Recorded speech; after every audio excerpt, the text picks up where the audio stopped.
2024 లేదా 25లో డిగ్రీ లేదా బీటెక్ చదివారా? సాఫ్ట్‌వేర్ జాబ్ కోసం ఎదురు చూస్తున్నారా? అయితే కోడ్ జ్ఞాన్ 100 డేస్ కోర్సులో చేరండి, జాబ్ సాధించండి.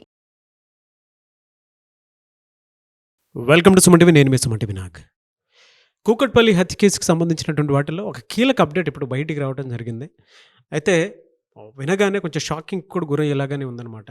ఇలా కూడా చేస్తారా ఓ 15 ఏళ్ల బాలుడు అనేటువంటి దాని మీద అయితే భిన్నాభిప్రాయాలు వ్యక్తపరుస్తూ ఉన్నారు. వాళ్ళ నెట్టింట్లో అయినా సరే, ఇంట్లో అయినా సరే. వీటికి సంబంధించి అంటే ఎంత జుగుప్సాకరం అనంటే ఇలా కూడా చేస్తారా? అంటే పిల్లల్ని మనం నమ్మాలా వద్దా అనేటువంటి స్టేట్ ఆఫ్ మైండ్‌లోకి మనం వెళ్ళేటువంటి పరిస్థితిలో ఉంది. దీనికి సంబంధించినటువంటి అప్డేట్ ఏంటి? ఏ విధంగా ఉందనేది ఈరోజు మనతో పాటు హైకోర్టు అడ్వకేట్ అలగరి రవీంద్రనాథ్ గారు ఉన్నారు. వారి మాట్లాడి తెలుసుకుందాం. Hello sir. హాయ్ అండి నాగరాజ్ గారు. సరే, కూకట్పల్లి కేసుకు సంబంధించిందైతే ఒక 15 ఏళ్ల బాలుడు ఈ విధంగా కూడా చేస్తాడనంటే ప్రతి ఒక్కరికి కూడా ఆలోచన కూడా అంతుపట్టినటువంటి విషయం అది. ఏం జరిగింది? అప్డేట్ ఏంటి అసలు? సహస్ర సుమారుగా 10 నుంచి 12 వయసు ఉన్నటువంటి ఒక అమ్మాయి. ఇంకా ముక్కు పచ్చలారని లేలేత ముఖం ఇంకా అమ్మాయిది. స్కూల్కి వెళ్ళలేదు. తన తమ్ముడు స్కూల్కి క్యారేజ్ అందివ్వలేదని చెప్పి వాళ్ళ నాన్నగారికి ఆ స్కూల్ నుంచి ఫోన్ వెళ్ళిన తర్వాత వాళ్ళ తండ్రి గారు ఏం చేశారంటే ఇంటికి వచ్చారు. ఎందుకు అమ్మాయికి ఇమ్మని చెప్పాను క్యారేజు, ఎందుకు ఇవ్వలేదని సుమారుగా 11:30, 12 ఆ ప్రాంతంలో ఆ తండ్రి, అతని బైక్ మెకానిక్, తన ఇంటికి వచ్చేసరికి పైన పెంట్ హౌస్లో వాళ్ళ ఇల్లు. ఆ పెంట్ హౌస్ పైకి వెళ్ళి చూసేసరికల్లా తలుపులు బార్లా తెరిచి ఉన్నాయి. ఆ తెరిచి ఉన్న ఇంటి లోపలికి వెళ్ళి సహస్రాన్ని పిలిచి చూసేసరికల్లా అక్కడ మంచం మీద రక్తపు మడుగులో తన 12 ఏళ్ల బాలిక మృతదేహం కనిపించింది ఆ తండ్రికి. బహుశా ఈ సంఘటన ఏ తండ్రి కూడా జీర్ణించుకోలేడు. మామూలుగా జరిగిన సంఘటన కూడా కాదు నాగరాజు గారు. ఆ ఒంటి మీద సుమారుగా 20 కత్తిపోట్లు కలిగి ఉన్నాయి. ముఖ్యంగా మెడ చుట్టూరానే సుమారుగా 10కి పైగా కత్తిపోట్లు. అంటే ఎంత క్రూరంగా, అత్యంత కర్కశంగా ఉన్నటువంటి ఒక పాపిస్ట్ వాడు కూడా ఇంత దారుణానికి తలపడతాడా అన్నంత దారుణంగా ఉంది. వెంటనే అంబులెన్స్ని పిలిచారు. హాస్పిటల్కి వెళ్ళేసరికల్లా అప్పటికే ఆ అమ్మాయి మృతి చెందింది. అది కూడా తీవ్రంగా రక్తస్రావం జరగడం వల్ల చనిపోయిందని చెప్పి పోలీసులు ప్రాథమిక నిర్ధారణకు వచ్చారు, ఇచ్చినట్టు మెడికల్ రిపోర్ట్ ఆధారంగా. అయితే తర్వాత పోస్ట్ మార్టం చేశారు. తర్వాత ఆమె మీద ఎక్కడ అర్థం కాలేదు. కానీ గడచిన 4 రోజులుగా, అంటే ఆగస్టు 18వ తేదీ మధ్యాహ్నం 12 గంటలకి ఈ మృతదేహాన్ని లభించిన తర్వాత గడచిన 4 రోజులుగా రకరకాల కథనాలు వినిపించాయి. ఈమె యొక్క మృతిపైన ఎవరు చంపారు, ఎలా చంపారు, వీళ్ళు చంపారమ్మా, బహుశా వాళ్ళని చంపారని చెప్పి రకరకాల అనుమానాస్పద వ్యక్తులను కూడా ఇప్పటివరకు పోలీసులు పిలిచారు, ఇంట్రాగేషన్స్ చేశారు. అవన్నీ మనం చాలా సందర్భాల్లో మాట్లాడుకున్నాం. అదంతా ఒక ఎత్తు. కానీ ఆగస్టు 22 మధ్యాహ్నం మనకి లభించిన కొత్త ఆధారం ఏంటంటే, ఒక ప్రాథమిక రిపోర్ట్ తెలిసిన విషయం ఏంటంటే, ఇంటి పక్కనే ఉన్నటువంటి 10వ క్లాస్ చదువుతున్నటువంటి ఒక 15 ఏళ్ల బాలుడు ఈ హత్య చేసినట్టుగా పోలీసులు ప్రాథమిక విచారణలో కన్ఫర్మేషన్ చేశారు. కన్ఫర్మేషన్ ఎలా చేశారు? ఈ అబ్బాయి కాస్త అనుమానాస్పదంగా తిరుగుతున్నాడు అని చెప్పి ఆ ఇంటి పక్కనే ఉన్నటువంటి సాఫ్ట్వేర్ ఉద్యోగి ఇతను కాస్త పరిశీలించి ఆ అబ్బాయి యొక్క ప్రవర్తనలో కాస్త మార్పులు గమనించడంతో ఇతన్ని కూడా సస్పెక్ట్ చేయొచ్చున్నప్పుడు పోలీసు ఇమీడియట్గా తీసి పిలుచుకొని అతన్ని కాస్త పోలీసుల స్థాయిలో విచారణ చేసేటప్పటికీ రకరకాల, అంటే అర్థం లేనటువంటి రకరకాల ఆన్సర్లు చెప్తున్నప్పుడు అప్పుడు గుర్తించి ఇంటికి సెర్చ్ ఆపరేషన్కి వెళ్ళారు. సెర్చ్ ఆపరేషన్కి ఇంటికి వెళ్ళేసరికల్లా ఆ అబ్బాయి, ముఖ్యంగా 10th క్లాస్ పిల్లలు ఏం చేసుకుంటారు, హోంవర్క్లు రాసుకున్నటువంటి పుస్తకాలు ఉంటాయి. ఆ హోంవర్క్స్ రాసుకున్న పుస్తకాల్లో ఒక డబల్ రోల్ ఉంటుంది. ఒక బుక్లో కొన్ని అక్షరాలు రాసి ఉన్నాయి. ఆ అబ్బాయి పెన్సిల్తో రాసినటువంటి కొన్ని రిటర్న్ వర్డ్స్ కనిపించాయి. ఆ రిటర్న్ స్టేట్మెంట్స్ నేను మీకు చెప్తాను, ఇప్పుడు చదివి నిమించే ప్రయత్నం చేస్తాను. దాని ద్వారా ఆ అబ్బాయి యొక్క మానసిక స్థాయి ఎలా ఉంటుందో కూడా మనం అర్థం చేసుకోవచ్చు. ఒకసారి చూద్దాము. ఆ లెటర్లో ఇలా రాసింది: first go to home and take gas and A table and next keep at the door and fire, FIOR. అక్కడ కరెక్షన్ చేస్తుంది. బహుశా ఫైర్ అనుకుంటా నేను, అది FIOR. అతను FIRE అని రాయిపోయి FIOR అని బహుశా రాసి ఉండొచ్చు గాక.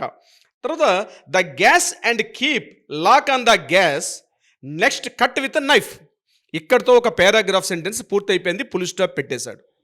చూడండి ఎంత అనుభవజ్ఞుడైతే చేస్తాడో. నెక్స్ట్ సెకండ్ పారాగ్రాఫ్ స్టార్ట్ చేశాడు. ఆ సెకండ్ పారాగ్రాఫ్లో ఏముందంటే, after cutting the lock take money and lock for home, next keep gas on its stage. ఇది ఆ అబ్బాయి రాసినటువంటి ఆ పేపర్ స్టేట్మెంట్ కనిపించింది. ఇది పోలీసులు చూసి చదివి నిర్ఘాంతపోవడం పోలీసుల వంతైంది నాగరాజు గారు. ఇదంతా ఒక పార్ట్. ఈ లెటర్ ఎలా రాశాడు, ఇప్పుడు నేను చదివినటువంటి స్టేట్మెంట్ అంతా ఒక పార్ట్. కానీ కిందన బాటం లైన్లో ఉన్నటువంటి ఆ లైన్ మీకు ఇప్పుడు చెప్తాను. అది నిజంగా నిర్ఘాంతపరిచే స్టేట్మెంటే. The mission completed. బా ఇది ఆ అబ్బాయి కింద రాసినటువంటి సుమారుగా మిషన్ కంప్లీటెడ్ అన్నటువంటి స్టేట్మెంట్. అక్కడ పోలీసులకు అర్థం కాని పరిస్థితి ఏంటంటే, ఇది బాగా కరుడుగట్టినటువంటి తీవ్రవాదులు రాసినటువంటి ఇలా రాసిన విధానం. నేను ఎందుకు చెప్తున్నంటే, ఒక 15 ఏళ్ల కుర్రాడు ఈ స్టేట్మెంట్ రాశాడంటే మనం ఏ స్థాయిలో ఉన్నాం అంటే, ఒక పక్కన బాగా ఎడ్యుకేషన్ డెవలప్ అయింది, కుర్రాడు ఇంగ్లీష్ మీడియం స్కూల్లో చదివిస్తున్నాం, బాగా డెవలప్ అయ్యాడు అనుకోవాలా? లేకపోతే అమెరికాలో మనం ప్రతి వారంగా న్యూస్ చూస్తూ ఉంటాం, వెంటనే చేతిలో గన్ తీసుకొని పక్కన తన పిల్లలకి కాల్పులకు గురి చేసినటువంటి తన సమీప స్టూడెంట్ అని చెప్పి రకరకాల స్టేట్మెంట్స్ మనం పేపర్లో చూస్తూ ఉంటాం. బహుశా అదే ఉండొచ్చా? అంటే మనం దేనికి డెవలప్మెంట్? ఇక్కడ అర్థం చేసుకోండి, ఈ అబ్బాయి రాసిన స్టేట్మెంట్ ఎలా ఉంది. అయితే దీన్ని మరి కాస్త ఆ లెటర్ స్టేట్మెంట్ని మనం వివరించే ప్రయత్నం చేద్దాం. ముందుగా తను ఏదైతే ప్లాన్ చేశాడో దాన్ని మొత్తం 6 స్టెప్స్గా రాశాడు. నేను రాసుకున్న ఆ మొత్తం లెటర్ చదివిన తర్వాత నేను రాసుకున్న స్టెప్స్ మొత్తం 6 స్టేజెస్లో రాసుకున్నాడు ఆయన. ఆ 6 స్టేజెస్ ఏమిటి అంటే, number 1 go to home, number 2 remove lock, number 3 open the door, number 4 take the money, number 5 cut with knife with required, 6th point escape from building. అంటే ఆయన రాసిన పాయింట్స్లో దీనికి అసలు మనం డీటెయిల్గా చేసుకుంటే దీన్ని మనం 6 పాయింట్స్గా రాసుకోవచ్చు. అంటే ఈ మర్డర్ చేయాలని ఉద్దేశంతో తను వెళ్ళలేదు, తను రాబరీ చేయాలని వెళ్ళాడు. ఆ సహస్ర ఇంట్లో ఒక 80,000 రూపాయల ఖరీదు చేసే ఒక 80,000 రూపాయల ఒక నగదు ఉన్నట్టుగా తెలుసుకున్నాడు ఆ అబ్బాయి. అంటే బహుశా ఇంతకుముందు వచ్చి వెళ్ళాడా లేదంటే పోలీస్ ఇంటరాగేషన్లో తెలియపరిచే ప్రయత్నం చేస్తారు. ఈ అబ్బాయి యాక్చువల్గా ప్రతిరోజు ఈ పిల్లలు వెళ్ళిపోయిన తర్వాత ఆ mother she an lab technician, ఆవిడ జాబ్కి వెళ్ళిపోతుంది, తండ్రి మెకానిక్, తండ్రి కూడా మెకానిక్ షాప్కి వెళ్ళిపోతాడు, పిల్లలిద్దరు కూడా స్కూల్కి వెళ్ళిపోతారు. సో ఎప్పుడు కూడా హౌస్ లాక్ చేసి ఉంటుంది. ఈ టైంలో ఇంట్లో రాబరీకి వెళ్ళొచ్చు. ఇంట్లో రాబరీకి ఎందుకు వెళ్తారు అంటే, ఆ ఇంట్లో ఎంతో కొంత అమౌంట్ ఉంది అని గుర్తిస్తే వెళ్తాడు. అంటే బహుశా ఆ అబ్బాయి ఆ ఇంట్లో అమౌంట్ ఉన్నట్టుగా తెలిసింది. 80,000 రూపాయల అమౌంట్ని నేను తీసుకున్నానని కూడా పోలీస్ ఇంటరాక్షన్ చెప్పినట్టుగా మనకు కొన్ని వార్తలు కూడా వస్తున్నాయి. అంటే పూజా మందిరం పక్కన కాస్త మొక్కులకని చెప్పి ఇతరత్ర వీటికని చెప్పి కాస్త పూజలు చేసుకున్నాక ఒక హుండీలో ఒక చిన్న డబ్బీలో ఒక అమౌంట్ వేస్తుంటే అది సుమారుగా 80,000 రూపాయలు ఉన్నట్టుగా తెలిసింది. బహుశా ఇది సహస్ర చెప్పిందా లేకపోతే అంతా కూడా ఫ్రెండ్స్ కాబట్టి చిన్నపిల్లలు ఆడుకున్న వయసు కాబట్టి ఈ అమౌంట్ కొంచెం డిస్కషన్ చేస్తే ఈ అబ్బాయి ఆ అమౌంట్ కోసం వెళ్ళినట్టుగా పోలీసుల ప్రాథమిక విచారణ నిర్ధారణకు వచ్చినట్టుగా తెలుస్తోంది. అందులో ఈ 80,000 రూపాయల అమౌంట్ని ఒక రాబరీ చేయాలనడం కోసం చెప్పి ఒక ప్లాన్ ఆఫ్ యాక్షన్ రాసుకున్నాడు.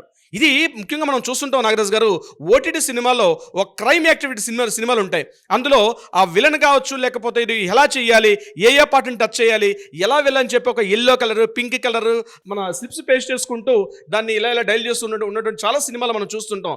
ఈ అబ్బాయి కూడా జస్ట్ 15 ఏళ్ల వయసులో ఇంత మెచ్యూరిటీ కలిగి ఈ రాబరీని చెయ్యాలి అన్న ప్లాన్ ప్రకారం ఆ అబ్బాయి వెళ్ళడం జరిగింది.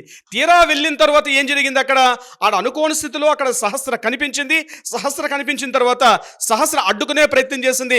సహస్ర అడ్డుకునే ప్రయత్నంలో ఇమీడియట్గా ఆమె పక్కకి నెట్టేయంగానే ఆ అమ్మాయి కాస్త శృత పడిపోయింది. తర్వాత ఆ అమ్మాయి ఇమీడియట్గా తను గుర్తించి మరలా పోలీసులు అక్కడ తను బయటకు వస్తుందని తెలిసి తన చేతిలో ఏదైతే ఉపయోగించినటువంటి రాబరీకి ఏదైతే కత్తి వాడాడో ఆ కత్తిని తీసుకొచ్చి ఆ అమ్మాయిని కస్స అని చెప్పి ఆ దొరికిన చోట్లలో ఆ అమ్మాయి ఎక్కడ వ్యతిరేకించిందో ప్రతి చోట సుమారుగా 20 చోట్ల కత్తిపోట్లు పొడిచినట్టుగా మనకి పోస్ట్మార్టం రిపోర్ట్ అందింది. కాబట్టి ఆ అమ్మాయిని అక్కడ వెంటనే పడేసి కత్తిపోట్లు చేసి మళ్ళీ ఏం తెలియనట్టుగా బయటకు వచ్చేసి ఈ అబ్బాయి జనసామాన్యులు కలిసిపోయినట్టుగా ఒక ప్రాథమిక విచారణ అయితే తెలుస్తోంది. దీని వెనకాల ఇతరత్రాలను కూడా పోలీసులు విచారణ కూడా చేపడతారు.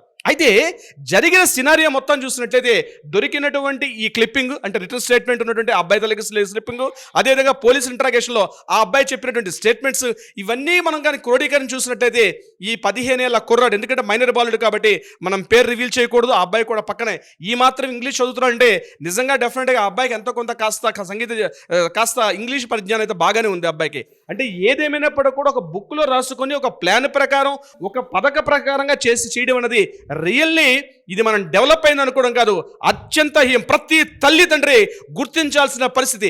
ఈరోజు ఇది ప్రతి ఒక్క తల్లిదండ్రులు కూడా ఒక చెంప పెట్టు. ఎందుకంటే తమ పిల్లలు ఏం చేస్తున్నారు తమ స్కూల్కి వెళ్ళిపోయిన తర్వాత అంటే ఇది చూస్తుంటే ఒక పేరెంట్స్గా ప్రతి ఒక్కరి గుండెల్లో కొంత భయానికి అనేటువంటి ఒక వాతావరణం కల్పిస్తోంది. ముఖ్యంగా కూకట్పల్లి లాంటి ప్రాంతం జనరద్దీ బాగా ఎక్కువగా ఉన్నటువంటి, జన సాంద్రత ఎక్కువగా ఉన్నటువంటి, అంటే పాపులేషన్ డెన్సిటీ ఎక్కువగా ఉన్నటువంటి ఒక ప్రాంతంలో ఇటువంటి జనారణ్యంలో ఒక మర్డర్ జరగడం, ఆ ఆ అమ్మాయిని యొక్క ఎవరు చంపారని తెలియడం కోసం సుమారుగా మనం 5 రోజుల పాటు పోలీసులు కుస్తీపాట్లు పడ్డారని చెప్పుకోవచ్చు. ఎందుకంటే సీసీ కెమెరాలు లేవు, ఎవరు చేశారో తెలియదు, ఏ రకంగా చేశారో తెలియదు. ఈ విచారణకు సుమారుగా ఒక రోజులో తెలియాల్సిన విషయం. అంటే మిగిలిన నుంచి నేను ఎందుకు చెప్తున్నా అంటే, ఇంత జనసాంద్రత కలిగిన ప్రాంతంలోనే పట్టుకోవడానికి 5 రోజులు పడితే మిగిలిన అవుట్స్కట్స్ ఉన్న పరిస్థితి ఏంటి ఎలా ఉంటుంది? ఒక్కసారి అందరూ కూడా ప్రతి ఒక్కరు కూడా తమ గుండెల మీద చేసుకొని తమ పిల్లలు ఏం చేస్తున్నారు, ఎక్కడికి వెళ్తున్నారు, వాళ్ళ అవసరాలు ఏమిటి, మిగిలిన విషయం నేను కూడా మనం మిగిలిన వీడియో తెలుసుకుందాం. నాగరాజు గారు, బట్ బాధాకరం అండి. అసలు ఇటువంటి వాటి మీద ఫర్దర్గా మీరు నేనైనా సరే అవేర్నెస్ వీడియోస్ అండ్ చట్టాల మీద అవగాహన కూడా కల్పించి ముందుకు వెళ్ళాలని మాత్రం మనస్ఫూర్తిగా కోరుకుంటున్నాను. బట్ ఫర్దర్గా కూడా జరగకూడదు. ఇది చాలా దారుణం, పాశవికం. అసలు మనం ఆటవిక సమాజంలో బతుకుతున్నామా, ఆధునిక సమాజంలో బతుకుతున్నామా అని అంటే పెద్ద క్వశ్చన్ మార్క్ ఉండేటువంటి సమస్య ఇది. చూద్దాం ఆడియన్స్ ఏ మేరకు దీనికి సంబంధించి వాళ్ళ ఒపీనియన్ షేర్ చేస్తారనేది. థ్యాంక్ యూ అండి. Thank you so much Ravindranath గారు. Thank you so much Nagaraju గారు.